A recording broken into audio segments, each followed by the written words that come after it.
Tatlong beses sinakawan ang isang simbahan sa Bacolor, Pampanga at ang suspect, batang babaeng 12 anyos lang. Kita sa CCTV ang pagpasok ng bata sa isang bahagi ng simbahan. Maya-maya ay lumabas siya. Sa isa pagkuha ng CCTV sa ibang araw, muling nakita ang babae na lumapit naman sa isang imahen sa simbahan.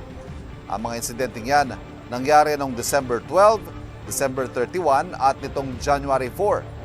Nabawi kalaunan ng mga tinangay ng batang babae tulad ng damit, buhok at iba pang gamit ng ilang imahen sa simbahan kabilang Senyor Jesus Nazareno at Santa Marta.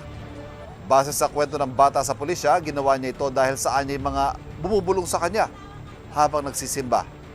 Inirefer na ng pulisya ang bata sa Department of Social Welfare and Development para isailalim sa intervention at social support.